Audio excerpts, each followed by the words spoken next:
Happy Friday, everybody. I am your guest host, Christina Long, here on the desk while Matt Jones is up in Lawrence getting ready for game day at the Lawrence Regional. We'll have him on the show joining us later to talk a little bit about the weekend ahead for Arkansas baseball. First, we have Ethan Westerman joining us from Oklahoma City, who got what is that? Maybe 5 hours of sleep, maybe 4.5 last night after the very long softball game. We will talk about everything that happened last night while some of you were probably sleeping and everything that could be ahead for Arkansas softball. Before we get started, we want to thank our friends at Eggland's Best. When it comes to game day, you want the best in your lineup, and that includes your eggs. Eggland's Best delivers more of the nutrition you need with 6 times more vitamin D and 25% less saturated fat than ordinary eggs. Score now with Eggland's Best. Better taste, better nutrition, better eggs. You can visit egglandsbest.com for more information. We also want to thank our friends at Bentonville Glass, who've been serving their community since 1971, and they are committed, professional, and versatile. If you're looking for a quality leader in Northwest Arkansas or looking for skilled craftsmanship, you can look no further than Bentonville Glass for all of your glass market needs with the highest quality products.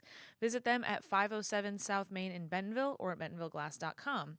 Ethan, how are we feeling? How long ago did you wake up? We're recording this at about 9 a.m. on Friday. Yeah. Uh, this was one of those deals where whenever I saw like what time I was going to bed, I was like, we're gonna set an alarm 15 minutes before this podcast because I just need to get as much sleep as possible. So for the folks watching this and they see this video, this was very much a slap the whole Hog Sports hat on and get situated type of podcast deal because I mean it was a late night there. It was in pure Oklahoma fashion. As soon as we get done kind of getting to a nice little stopping point with everything that goes on with covering a game, the skies open up at like 1:50 a.m. I think, and so it's just pouring, and I'm like, I'm not walking in my car in this. So waited for it to pass, and then finally got to the hotel, showered, still needed to get some more stuff done, and here I am now. That's a little recap of my past. I guess that's now like 5 or 6 hours. Is Yeah. tonight's game, because they have to play again late tonight after they lost last night to Nebraska? Do they, or how is the rain situation looking? Are the games going to get pushed back at all today? You think? Like, will they be starting even later than 8:30? That's funny you bring that up. Like I haven't even had like I was so You locked into haven't that even game looked. yesterday. I'm like, it's like, oh wow, there's a game today. Yep. I knew there is, but I think that the rain chances are kind of there's some rain this morning, but I think it's supposed to kind of like taper out Hmm. here soon. So hopefully we'll be on schedule. If it is not, if it goes any later than last night's game, I might just lose my mind. But According to I will. weather.com, you're right. Only rain this morning. I just looked it up. Well, I mean, last night's little episode was just an example of things Hmm. can just change in a hurry in Oklahoma. You never know when the storm will just pop out of nowhere. But yeah, they going to be a similar situation tonight with playing a big game at night, trying to keep your season alive.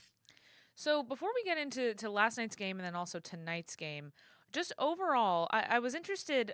I was kind of annoyed watching and I'm not usually somebody that cares about stuff like this, or notices even, but I felt like during the broadcast it was such a Nebraska love fest like the whole time. Which I mean, Yeah. ESPN does a really good job putting this event on. It's one of their better events, but in terms of commentary and focus, it was really kind of bothering me, and they kept talking like leading up to the game. I was watching the game before, and leading up to it they were like, Nebraska fans are going to travel so well to see the Huskers for the first time in 13 years, whatever it is. And I was like, and they were like, and Arkansas is here for the first time also. And I was like, do you not think there's going to be a lot of Arkansas fans there? So I'm really curious. I know you said it was a little hard to tell in the press box because I think it's closed, but how did Arkansas fans travel, and what was the atmosphere like for Arkansas's first game at the Women's College World Series? Yeah, well, I was there for the opening sessions, and I could tell just from that Arkansas was going to have quite a few fans. Because if you already have a lot there for a 1 or 2 p.m. game, and you don't play till that night, I'm like, oh, there's probably a lot more on the road right now, and that was the case. I mean, I kind of walked around for a little bit before the game just to get a little bit of a feel, and definitely, I would say there were more Arkansas fans than any other team there last night. I'm not sure I have like an exact split of what I think it was, but it was certainly I think a predominant Arkansas crowd. Nebraska did travel well too, but it was way more hog calls. I feel like whenever something big happened, then I guess they say "Go Big Red." It's hard to tell in a closed press box what's going on, but I could at least see with my eyes that things were going on. They were kind of across from each other, which Hmm. was cool. But Yeah, no, Arkansas fans traveled well, and I heard similar comments. Like I was getting so many texts of like, "This is just a Nebraska, just PR machine going on right now." But a lot of people, I think, were upset that Jordy Fromm is a phenomenal player. I mean, she's on probably just all-time college careers, a Mount Rushmore of college softball players. She's that good. But I did hear from a lot of people that it was like pretty much, the entire broadcast was just her, her, her, her, It her. was It a was like, lot. does anybody else even on your own team exist? It was a lot. And Yeah. so, and I get it. Whenever there's a big time player, you got it, and it's a big time game. Like, there's going to be a lot more attention on them. You kind of like every at bat, every pitch, kind of is a little bit of, I guess, its own thing to hype up, maybe. But like, it sounds like they did it overkill. Like, I think in those situations, maybe you pick the right moments to do that. But it sounded to me from people I talked to that it was kind of the entire game. I felt like in the lead up to the game too, it felt like there was so much focus on Nebraska, and then it felt like they were treating Arkansas as like one of these teams that's just happy to be here. And I was like, when are we going to talk about the fact that they run ruled their way here? Like, and they did Yeah. finally mention it while they were, right before first pitch, when they kind of do their little package on how each team got there, and they finally mentioned it, and we were like, I feel like that's pretty notable. They're not just like some Yeah. team that like happened to sneak through and isn't like a big underdog. Like I'm really confused. But anyway, as far as the game itself, Arkansas loses 5-3 in 10 innings, an extra inning baseball game. What how are you looking at last night's game? Were you surprised by the loss? Were you surprised? I was just surprised by the continued sort of momentum back and forth. Like, was there a point that you started to feel like Arkansas wasn't going to be able to pull it out? Because I felt that way multiple times, and then the game kept staying tied or whatever. Yeah. I think every time it went to the bottom of an inning, it just felt like as the game Yeah. went on, it was one of those games that you wanted to be the last one at the plate to Mm-hmm. maybe be able to have the final word. Um, I would say momentum was fully in Arkansas's favor midway, or not midway through, just after Jordy Fromm got the first out of the eighth inning, because she's the one that, like, if we just look at their offense, it's like, okay, she's the real threat to. She's been on that stage. She could come up with a big hit. She could tie it up, and then it's right behind her, Hannah Core, who hits the solo home run against Peyton Burnham on a pitch that Courtney Deifel said is going to haunt her. She said Peyton Burnham executed that pitch. That was Courtney Deifel's call on the pitch call. It was just a bad pitch call, is what she said, and Hannah Core took it out of the ballpark. And that was whenever it felt like, oh man, Nebraska had every opportunity right here to fold, and they didn't. Mm-hmm. And it's also interesting. Hannah Core is a transfer from Oklahoma, and we all know that Oklahoma and that stadium, they call it Sooner Magic. They come up Yep. with just crazy hits that you can't explain other than it's Oklahoma. It's just kind of funny that a person who's been on those teams and seen Sooner Magic had kind of her own moment. But yeah, I never felt like Arkansas was quite out of it. Mm-hmm. It just felt like every time they didn't score in the top of an inning, which, in a tight game, it's going to feel like that. It's like, all right, Nebraska has a chance to walk it off. I think maybe the most tense moment of that entire game was whenever Arkansas decided to intentionally walk someone to put Yeah. runners on the corners with 2 outs to get to Casey To bring up Hoffman, Hoffman, yeah, yeah. who is a former Razorback, who was on that 2022 team that lost to Texas or beat Texas in game one and Mm-hmm. lost two more in a row. She was the right fielder on that team. It's like that is a bold move because you are setting the storyline right now I to get know. walked off by a former player. But it worked out. It was a good call. So, it's one of those things where you look at the grand scheme of the game, Courtney Deifel takes the blame for that one pitch call. Should probably take blame for some other things that happened in that game. It's like you win some, you lose some as far as good coaching decisions you make in a game. And that was just the type of razor thin margin game that it felt like who was going to make that maybe mistake, and it just so happened to be Arkansas, maybe a pitch call here and there. I want to talk about tonight's game, and then also if they were to win, what the rest of kind of the weekend, what the rest of this stage of the Women's College World Series is going to look like if they were to beat UCLA tonight. But starting with UCLA, what do we need to know about them? They played a really exciting game against Alabama last night. The game right before Arkansas did. They lost 6-3. But what are you expecting out of this matchup? How do you feel about Arkansas versus UCLA, and who do you kind of favor there? Yeah, I was told somebody this before I left the press box last night. This gives me the vibe of a game that one team is going to win by a lot. Mm. Like last night going into Nebraska, I kind of felt like it was going to be. You looked at the teams on paper, I was like, this is going to be a close game, one way or the other. I didn't know it'd be that close, but I knew it would be a close game. Arkansas, UCLA, maybe it could get into a really exciting game, but it's just UCLA. I think they have the don't think they have the NCAA single season home runs record. They have some big boppers in the lineup with Jordan Woolry, Megan Grant, who is the single season all time home runs leader. She hit one against Alabama yesterday. She has 41 on the year now. And then Arkansas, I mean, that's just a brutal turnaround to get done with a really late game at night. And it's like, oh, by the way, tomorrow get ready to pitch against this UCLA lineup that can put up a lot of runs. But here's the good thing for Arkansas: is UCLA's pitching numbers out of every team at the Women's College World Series are kind of the lower, the higher ERAs. And Taylor Tinsley, who's their just go-to arms, I think they're going to probably throw her till her arm falls off. She pitched the Alabama game. Wouldn't be surprised to see her against Arkansas. So I think it's one of those that Arkansas would really benefit from attacking aggressively early, getting a big lead. But UCLA is never out of a game. That's the thing.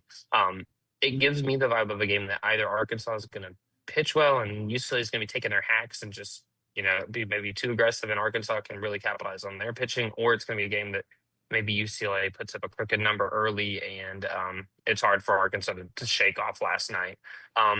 So yeah, it's if Arkansas was to win that game, it would move them into it. So basically, for our listeners, think about this as how you view a regional. There's at the Women's College World Series basically two regionals. There's two brackets on each side, and they meet for another super regional for the championship with the best of three series. And so if Arkansas was to win this, basically view this as if Arkansas lost its opening game of a home regional. You get in that terrible situation of needing to win like four in a row. Yep. A really tall task. It would take Arkansas, if they were to beat UCLA, they'd turn around and play again on Sunday against the loser of Alabama and Nebraska. Yeah. Let's say they were to beat the loser of Alabama and Nebraska, then they would have to beat the winner of Alabama and Nebraska twice in a day. Double elimination tournaments, man, they're really hard. Yeah, those are really, that's what's so brutal about it, is that for Arkansas, losing that first game is kind of, I think anybody will say in a regional, the first day and the second day, those games are just critically important. If you can get 2-0 in one of those, you're just sitting in such a good position, because then you'd have to be beat twice in a row. Now Arkansas needs to win 4 in a row if it wants to keep its season alive to a championship series. Is it 4 in a row? Crazier things have happened. It would be 4 in a row because they'd need to avoid elimination tonight, then beat the loser of Alabama. Yes. I was looking at the empty boxes, and there is famously a box with teams in it that is a game yet to be played. I forgot about that. Oh, yeah. So yeah, it's just, you have to win 4 in a row, and it's just a hard form. It always has been. It's why the baseball and softball tournaments are some of the hardest that there are. And I think, either way, either matchup, if they get past UCLA tonight, either Nebraska or Alabama is going to be tough. I mean, I guess, would you rather see Nebraska a second time than have to see Alabama in that next elimination game if you were to win tonight?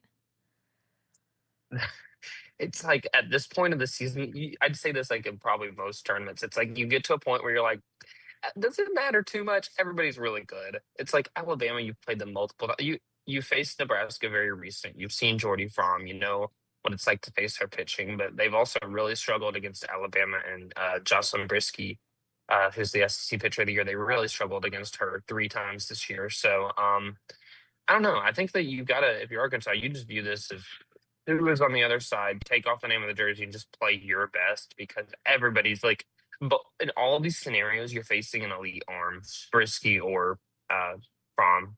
So I think you just kind of go at it with, who cares? Just gotta go play your game. But yeah, it's a tough spot to be in whenever you lose your first game, knowing that you have to win 4 in a row.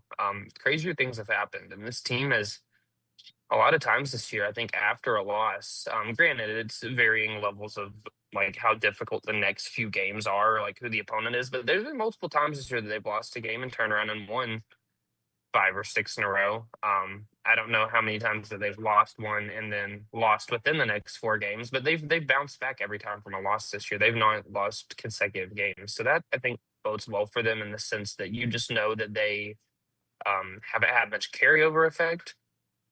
Granted, this is the largest obstacle of that they've faced this year. It's a lot harder to not have a carryover effect when it happens on the biggest stage and you're right there and it finishes way past your bedtime.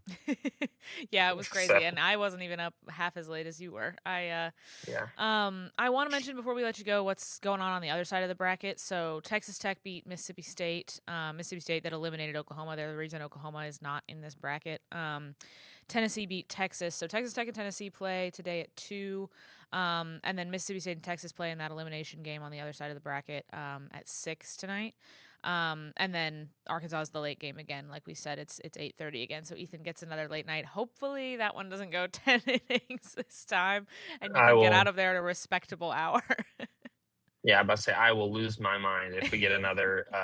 I mean, I'm happy that I got like for Arkansas's first game ever in the World Series. It was a classic. Like that was there's no other way to put it. That was like an epic game. It was the closest I've ever been to like it felt like the same vibes I get of a close like SEC football game. Let's go back and forth. Like it felt like just a big moment, and you could feel it in the stadium. It also felt like I hate to make this comparison, but as the game wore on, and like the teams, I was like, this feels like I've seen this episode with Arkansas football so many times where I'm like, okay, you're in a close game, and you're like, who's gonna have the ball last? Yeah, and I saw a It's lot of people commenting, like a lot of people saying stuff like that about like, oh my god, of course, like this is so Arkansas. Of course, this is how it's happening. yeah, it's a lot different in the fact that I mean, honestly, how's like for Arkansas to go and face Jordy Fromm in its first ever game, they were ready for the moment. Like I Yeah. mean, that was they left no doubt that they deserve to be there, and that's I think whenever you face a pitcher like her, who there's just honestly an intimidation factor. I'm trying to come up with a good comp for like who this would be like facing in football. I maybe like It's different, but yeah, it's like it's a face that like is going to go down as one. Maybe like a Tim Tebow. Actually, that's a great comparison, just the personalities of those two. I'm not yeah, honestly, maybe, probably true. but it's like somebody who you like is no matter what going to go down is just like this is one of the college greats. And oh, by the way, you're facing them in the biggest crowd you've ever faced in your life, And and Arkansas was everyone is ready going to for it. talk about them the entire time that you're playing. It's going to be all that gets Exactly. talked about.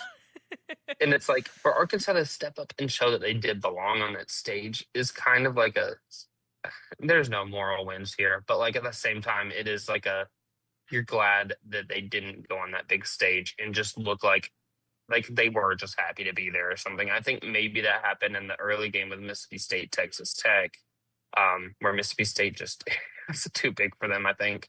And maybe you'll be curious. I'll be curious to see these two teams that were first timers with Arkansas and Mississippi State, how they maybe respond today. If they look a little more bit more just like settled in to play their ball. I thought Arkansas looked settled in though. That's the thing.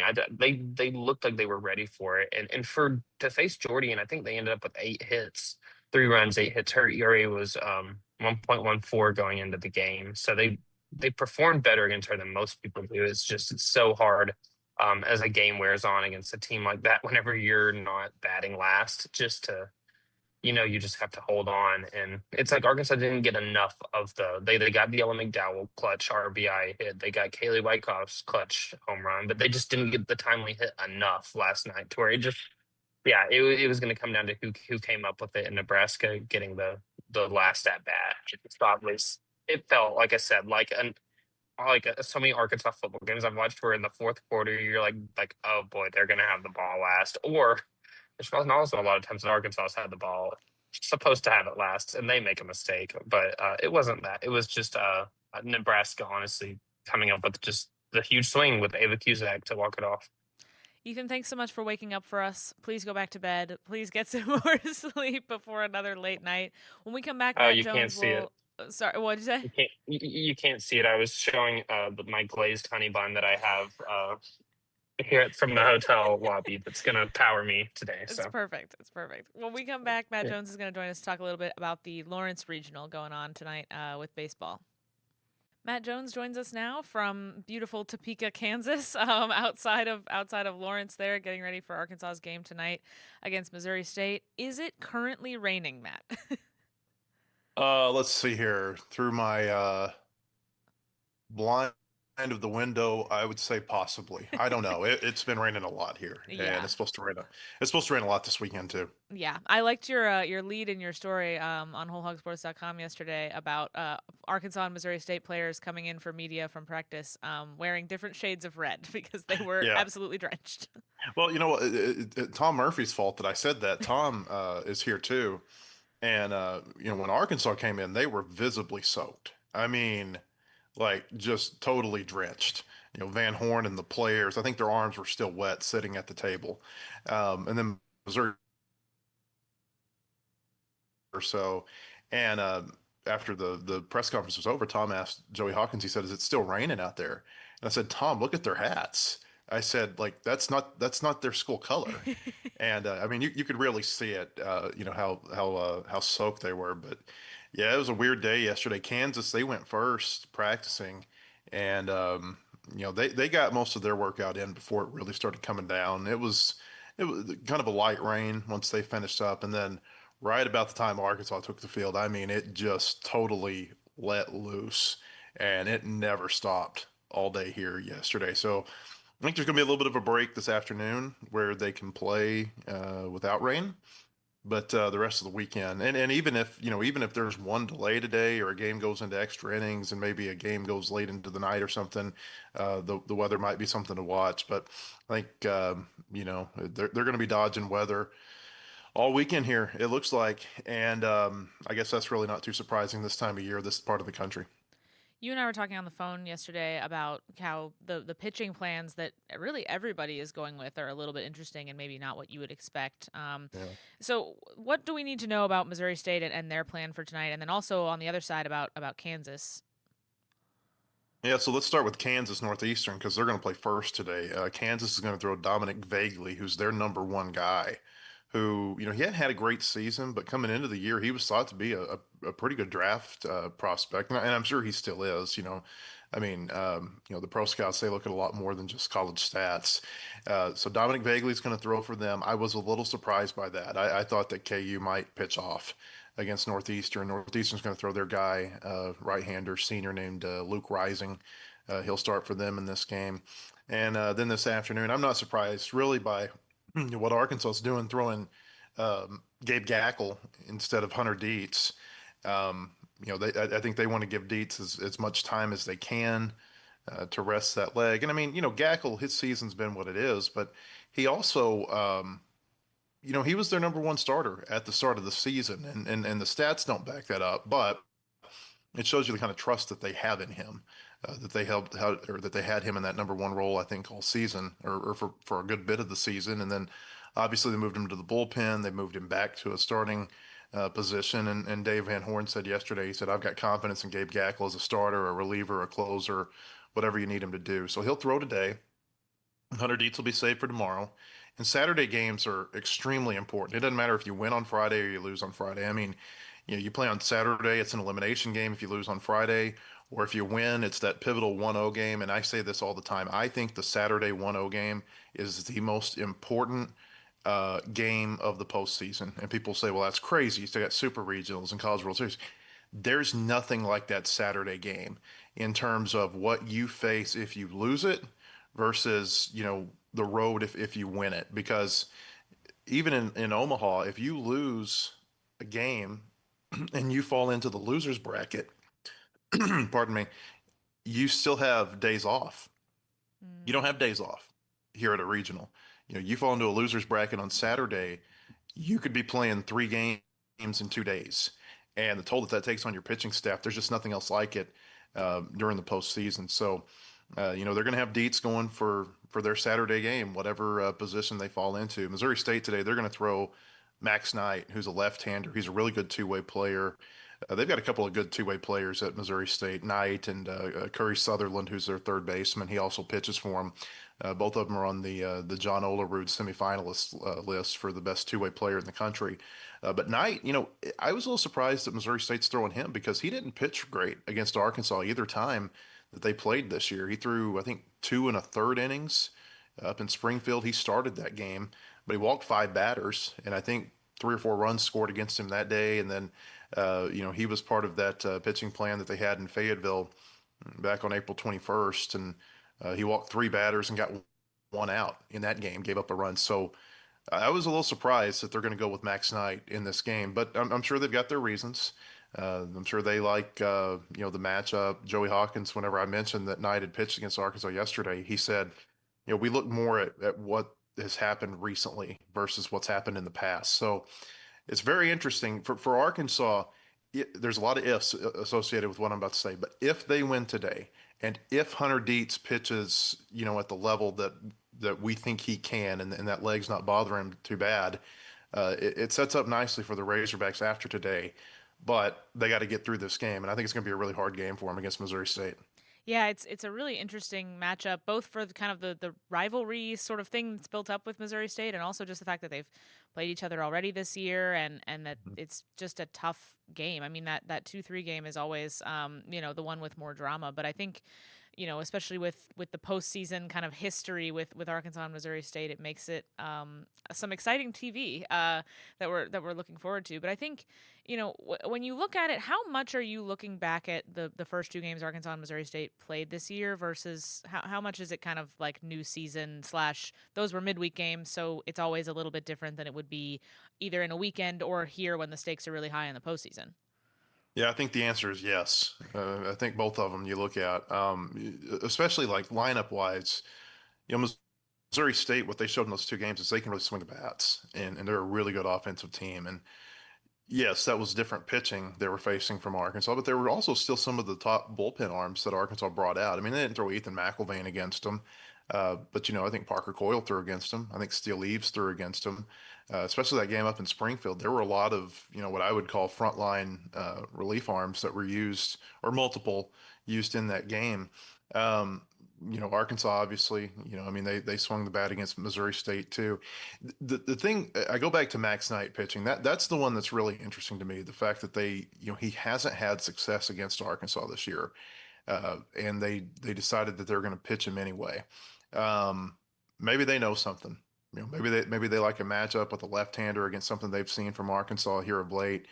Maybe Max Knight's a different pitcher than whenever we saw him on April 21st, and that's possible too. It's been 5 or 6 weeks since that game in Fayetteville, but that's the one that really is interesting to me. It's like, is he due against Arkansas, or is he going to have some of those command problems that he's had? And that's kind of the deal with him, not just against Arkansas. He's got a 1.9 whip this year, which means he's putting almost 2 base runners on base every inning. And a lot of that has to do with the fact that he's walking a lot of batters. I think he walked like 8 in 2 and 2 and third innings against Arkansas. So this is one of those days where Arkansas, they like to be patient at the plate. They like to take some pitches. It'll be interesting to see if that works for them. Number one, if that's their strategy. Number two, if it is, does it work for him or does it backfire on him? Is he pitching more into the zone than he usually does? I want to look ahead to, in case they end up playing Kansas at all this weekend. Just what kind of how do you think Arkansas and Kansas might match up if they end up facing each other? And like you said, they're kind of going with the unconventional pitching plan. They're using their top guy against the 4, which I feel like hmm you obviously don't see that often. So, do we know anything about who might face Arkansas if they were to play, later down the bracket? You're putting me on the spot here. They told me who it would be, and I don't have his name in front of me. I do know, just generally speaking, about Kansas. What I was told about their pitching staff is that it's kind of a pitch by committee type deal where they've got their starters, but they've got more than just 3 starters they'll go to. So I think it might just come down to feel matchups, things like that.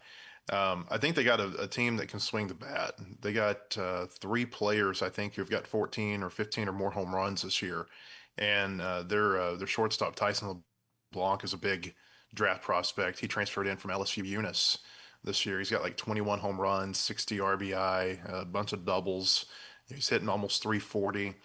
So there's a handful of players who are like that in their lineup. It just feels to me like this weekend, you look at the ERAs and you look at the power numbers from these teams, and you look at how this ballpark plays. It typically plays kind of hitter friendly. Wind's going to be blowing in from left field real light throughout the weekend from what the forecast says. It just feels like one of those regionals that could be a really high scoring regional. And so who's swinging the bat best? I think you got to like what Arkansas did down in Hoover for a couple of days. Didn't go well the last couple of days, but some of that is they're facing Auburn one of those days, and that's a great pitching staff, probably the best in the country, if you ask me. So, but who's swinging the bat? I think that's going to be the key here. Is you're going to have to score a lot of runs to win these games, and we'll see if Arkansas can win some slugfests. They're in here though with a couple of teams in KU and Missouri State who can really hit the ball over your head. And then Northeastern, I don't think you can sleep on them either because of the way they can kind of create some chaos on the bases. I mean, they've stolen 210 bases in 253 attempts this year. Some of that's probably attributable to the fact they're playing in a conference where pitchers aren't holding runners very well. But I think some of it too probably speaks to the fact that they've got some skill on the bases, and I'm sure they'll like to, they'll try to create some chaos against whatever teams they're playing. And it goes back to the rain that we were talking about earlier. This is going to be a really fast surface, I think, with the turf, but it's also going to be a really slick one. It's going to be interesting. Are runners oversliding the bags? Or fielders slipping trying to go get to the ball? These are all things that I think you watch this weekend. Plus, it's a turf mound here. It's not a dirt mound. So like Missouri and Kentucky, where Arkansas played on turf earlier this year, those are dirt mounds and then turf all around it. This is a turf mound, and so you wonder about the footing on the mound a little bit for the pitchers. Of course, you wonder about it on dirt too, but I'm sure these are all things that are going through coaches' heads as they play all the what if games before these games actually kick off. Arkansas's got the turf mound in the indoor facility, right? So it's not like none of them have But ever. it does not rain inside the That's Palace true. Center. That's true. You're So not slipping. It's like, yeah. hey, they could like throw some bucket. They could have practiced some. Bring the Aquafinas out and just soak it down. Does I might be putting you on the spot again, but you might know this off the top of your head. You mentioned high scoring. Last time Arkansas went on the road for a regional, Stillwater Regional, famously very high scoring. Does it still hold the record for highest scoring regional? Yeah, I think there were 700 home runs hit that weekend, something like that. Yeah, I believe it does. It would be very hard to top that. Yeah. We're talking, it's really interesting. All three of these teams here, and I'm going to get around to Stillwater in a second by telling this story. All three of these teams have been in a regional with Arkansas in the last 5 years. Oh, weird. And Arkansas hasn't played any of them in the regional. Northeastern came to Fayetteville in 21. That was with Nebraska and NJIT. Oh, Arkansas didn't play Northeastern. In 22, Missouri State was in Stillwater and did not face Arkansas. And then last year, KU came to Fayetteville and they went 0-2 and never played Arkansas as the 2 seed. And the reason I mentioned that in reference to Stillwater is we were talking to somebody yesterday about Missouri State, and I said, we all thought that Arkansas was going to play Missouri State for the regional title over in Stillwater. I remember on Sunday, I ran into one of Arkansas's coaches at a restaurant in Stillwater because they didn't play until that night, and their hotel was right across the street from where I was eating. And it was 12-0. Missouri State was beating Oklahoma State. And he's like, well, I got to go back and get ready for Missouri State.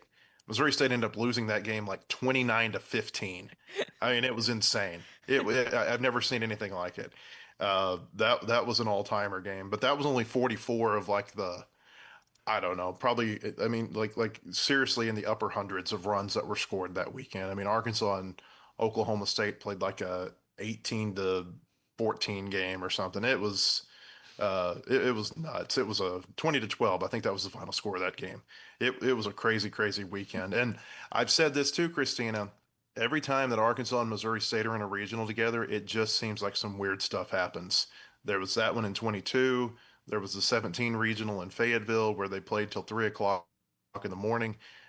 It's I just would say, be on the lookout for something crazy in this regional based on the type of teams that are here as far as offensively and pitching, and just the fact that it seems like history tells us that whenever Arkansas and Missouri State get together, the stars kind of align and weird things happen. After softball last night, I do not need a 3 a.m. baseball game after this. What time did that game end? I don't remember what time it ended, but I know Ethan on earlier said he didn't end up going to bed till like 4. I was up till 1, but that was post press conferences. So I think it ended 11:30 or 12. I don't actually remember. It was all running together, and I just knew it was late. I think I was hanging in there through the 9th inning, maybe part of the night, and then I couldn't do it anymore. Yeah. I fell asleep. Yeah, it So was. I got a text this morning. I was ready for it to just be done. By the time it was Yeah. ending, I was like, at least somebody won. At least somebody ended it. Yeah, yeah, I think that's kind of the point you get to. Those games are brutal. I've sat through plenty of those before. Yeah, and hopefully this weekend you don't have any of this and you don't have any 3 a.m. delay, all of that kind of stuff. But Matt, thanks so much for making time to tell us a little bit about the Lawrence Regional. I'm looking forward to all of your coverage this weekend at wholehogsports.com. And thanks everybody for joining us and have a great weekend.